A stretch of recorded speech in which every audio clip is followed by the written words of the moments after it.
Welcome to Fewer Things Better. This is the place for all of us who are big on goals and short on time. Together, we'll explore smart, simple ideas on how to retrain your brain and unlock your life. I'm your host, Kristin Graham. Let's get started.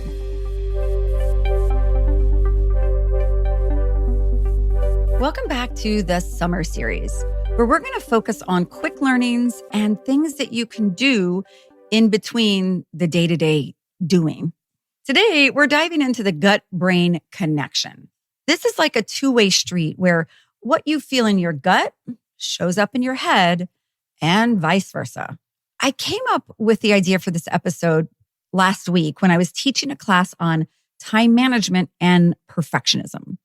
How trying to do it all just right actually ends up slowing us down and speeding up that anxiety. One woman shared that she gets stomach aches before certain meetings.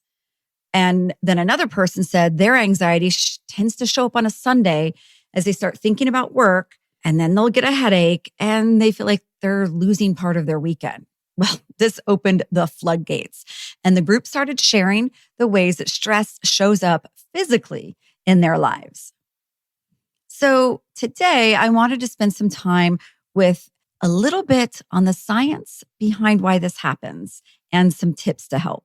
The bottom line on top of this episode is that your gut is your second brain, and it's trying really hard to get your attention.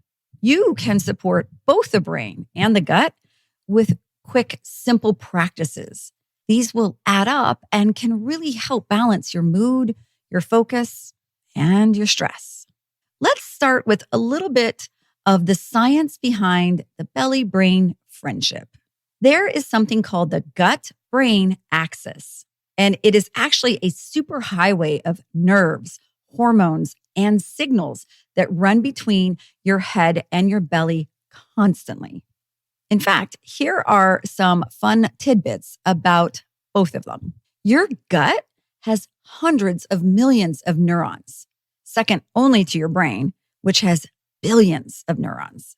And these neurons are your body's electrical wiring. They carry messages, they control your reflexes, and they help your brain interpret internal states like hunger, hydration, stress, discomfort. Your gut is part of the enteric nervous system, which is a self-contained network that oversees digestion, blood flow, and more. Another interesting fact is that 90 to 95% of serotonin is produced in your gut. Serotonin is that mood-regulating neurotransmitter, and it is a chemical messenger helping your entire nervous system regulate how you feel. When serotonin levels drop, you're going to feel that in your mood, motivation, sleep, and digestion. And almost all of that starts from the body. Your brain is made up of about 80% water. And even a 1% drop in hydration during the day can directly and immediately impact focus, memory, mood, all of it. Your gut needs water to keep things moving, literally, and your brain needs it to stay sharp. For more details on this correlation, check out episode 153 called The Wealth of Health. Another interesting thing coming out of recent research is the discovery of a psychobiome. Now, we all have a community of gut bacteria that influences our brain chemistry, and a subset of that bacteria is called the psychobiome. Research is still evolving in this space, but it is showing how imbalances in the overall gut can affect everything psychological, such as anxiety and even attention spans. That's a lot of biological nerdiness, but here's something else I want to point out before we move on. Not all gut issues are psychological or related to hydration. In fact, if you're having regular discomfort or ongoing symptoms, it's worth checking in with a healthcare provider. And yes, an actual person, not just Dr. Google. They can check for things like food sensitivities, inflammation, infections, or nutrient deficiencies. This actually was a surprise for me last summer when I started working with a naturopath. She did a full blood panel, and it showed that I was extremely low on iron. In fact, I was almost anemic, and I had no idea. Getting that insight and treatment has made a huge difference. Headlines and podcasts like this are interesting, but real results only come when you explore your unique you-ness.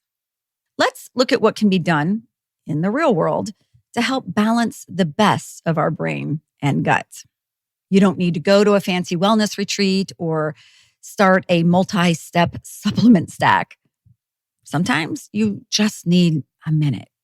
Here are some things you can do when you find a minute or more. If you have actually just 1 minute, try what's known as the 20-20-20 rule. When you're spending a lot of time on tech devices, every 20 minutes or so, look at least 20 feet away into the distance for at least 20 seconds.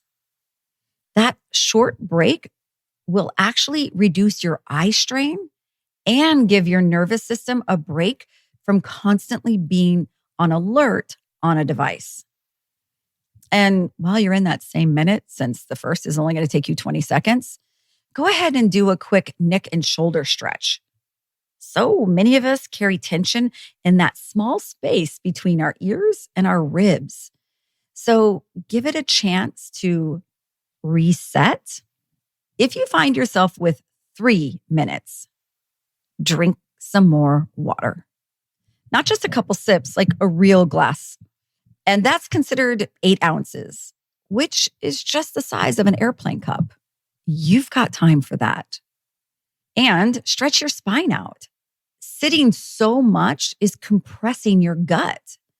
So no matter what you're doing, stand up or shift. Reach your arms up, twist a little bit, breathe in some space. That oxygen will get into all of your body and your muscles. If you have 5 minutes, move.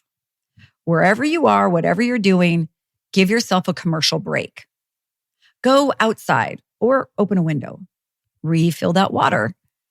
Walk a slow loop somewhere, even if it's just room to room.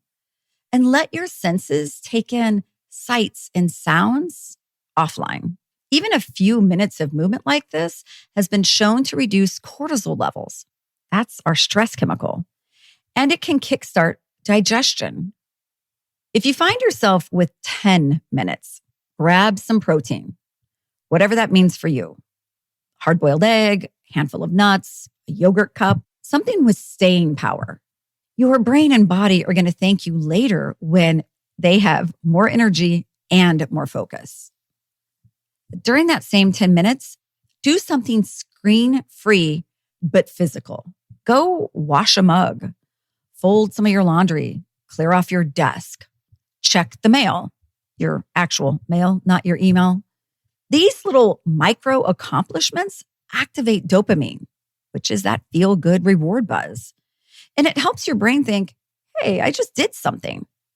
And that can really help shake you out of any midday blahs.